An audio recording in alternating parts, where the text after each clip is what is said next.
Today I'm going to make a barbecue favorite because the weather is going to be so brilliant this weekend, but maybe not so brilliant next week. So I want to take advantage of this opportunity to do a little barbecuing, and I'm going to make some American barbecued ribs.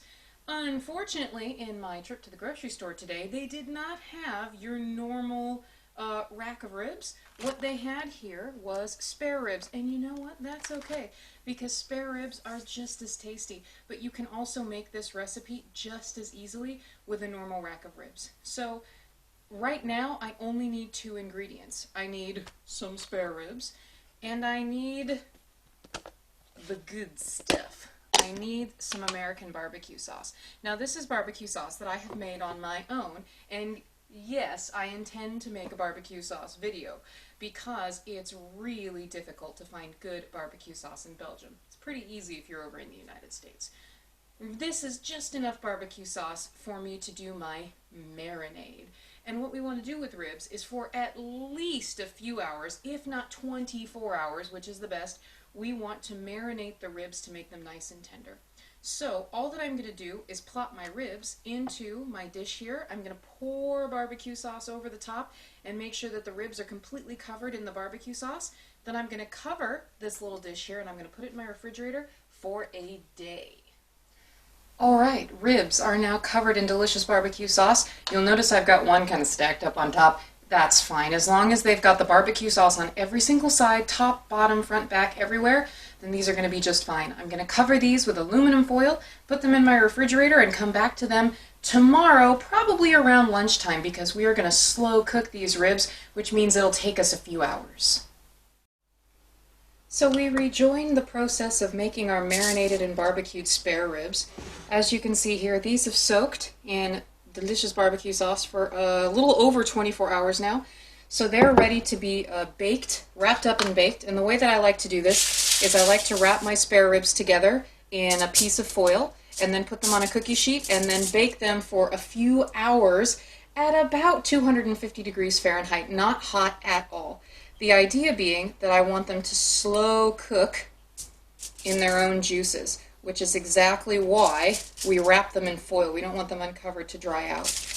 I do wrap them in a single layer, and we should be able to fit all 5 of our big old chunky spare ribs onto the same piece of foil. Now, if you'll excuse me for a second, I'm just going to rinse my hands so that I can wrap the foil cleanly. And what I'm going to do here is I'll use 2 pieces of foil since we've got a lot of meat here. I'll just lay this over the top and then seal it like this. This just keeps my cookie sheet clean and keeps all of the moisture and the juice in with the ribs as they cook. Do make sure that you've got a reasonable seal. And then we shall take our cookie sheet and just lay our ribs right on top. And we might check these in 2.5 or 3 hours after they've been baking in the oven for a while just to make sure that they're complete. And then once they're slow cooked and fully cooked all the way through, that's when we would consider putting them on the barbecue with some of that fresh homemade barbecue sauce that we made in the last video. About 2.5, 3 hours into slow cooking, and we're going to check on the progress of our short ribs. Be very careful when you open the foil. It will be hot. See lots of excellent juices. Oh yes. So those actually are probably about done. They're looking the right color. You'll notice that there's still a lot of fat on these. That's going to really do what we call render or cook properly when we put it on the barbecue. We could, if we desperately wanted to, put these back in the oven for a little bit, and as a matter of fact, I'm going to grab a fork real fast. The only thing I want to do here is just check on the tenderness of the meat. I think he could probably go back in the oven and it would be okay. I want to check and make sure that the meat is really tender, like fall off the bone, and he's still hanging on there pretty tight. So we're going to put this back in the oven after we seal it back up for maybe an hour, hour and a half. It's only 5 o'clock. We got a while to start our barbecue, and then we'll check back in. And we're back another hour and a half later to check on our short ribs. But if I had to guess, they're as done as they're gonna get. Yes, these look perfect. So we're going to throw these onto a barbecue.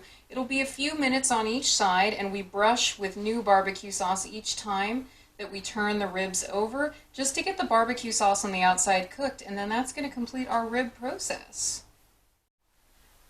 Alright, well, among other things off of the barbecue, like these bacon skewers or some wonderful lamb, here is our barbecued spare ribs. I did 2 brushings of barbecue sauce and cooked on both sides just to get the sauce cooked through, and that has left me with fantastic and tasty spare ribs.